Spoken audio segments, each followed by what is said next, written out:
लग्न म्हटलं की बँड, बाजा, मंगलाष्टिका, अंतरपाट, अक्षता आणि नवरा नवरी हे सगळं आपल्या डोळ्यासमोर उभं राहतं.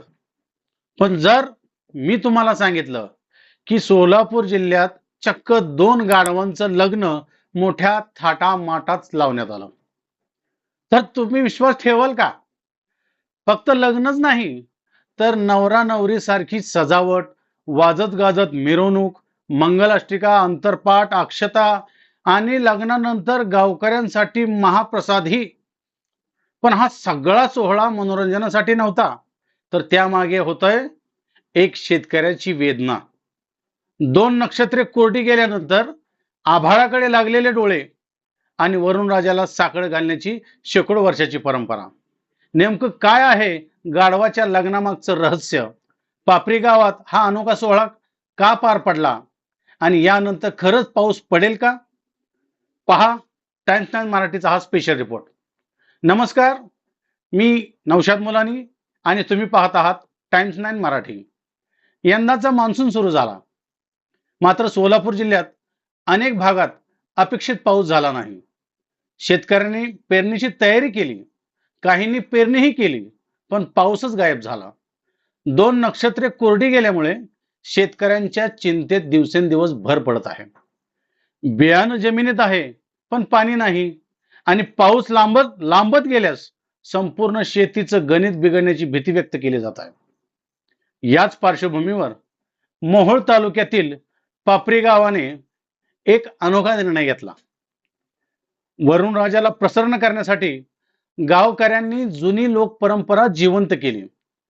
चक्क एका नर आणि एका मादी गाढवाचं लग्न लावण्याचा निर्णय घेण्यात आला. लग्नाची तयारी एखाद्या खऱ्या विवाह सोहळ्यासारखी करण्यात आली. दोन्ही गाढवांना प्रथम स्वच्छ अंघोळ घालण्यात आली. त्यानंतर त्यांना नवीन कपडे देखील घेण्यात आले. फुलांचे हार आणि आकर्षक सजावटही करण्यात आली. क्षणभर पाहण्याला वाटावं की खरंच एखाद्या नवरा नवरीचा विवाह आहे की काय. यानंतर संपूर्ण पापरी गावातून या अनोख्या वधूवरांची मिरवणूक काढण्यात आली. या मिरवणुकीत चक्क ढोल, टाळ, मृदुंग आणि ज्ञानोबा माऊली तुकारामच्या जयघोषात गावकरी मोठ्या उत्साहाने सहभागी झाले. लहान मुलांपासून ज्येष्ठ नागरिकांपर्यंत प्रत्येकाने या सोहळ्याचा आनंद घेतला. मिरवणुकीनंतर गावातील मारुती मंदिरासमोर रीतसर विवाह विधी पार पडला. अंतरपाठही धरला गेला, मंगलाष्टके म्हटली गेली, अक्षता टाकण्यात आल्या आणि सर्व धार्मिक विधी करून गाढवाचं लग्न लावण्यात आलं. हो, लग्नानंतर उपस्थित गावकऱ्यांसाठी महाप्रसादाचं आयोजन देखील करण्यात आलं. साबुदाण्याची खिचडीचा बेत ठेवण्यात आला होता. गावकऱ्यांनी एकत्र येत हा प्रसादही ग्रहण केला. गावकऱ्यांचं म्हणणं आहे, ही अंधश्रद्धा म्हणून नव्हे, तर अनेक वर्षापासून चालत आलेली लोक परंपरा म्हणून आम्ही हा विधी करतो.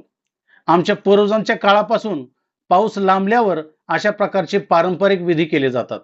यामागे निसर्गाबद्दलचा आदर आणि चांगल्या पावसाची प्रार्थना हीच भावना आहे. सध्या संपूर्ण सोलापूर जिल्ह्यात या अनोख्या लग्नाची चर्चा खूप सुरू आहे.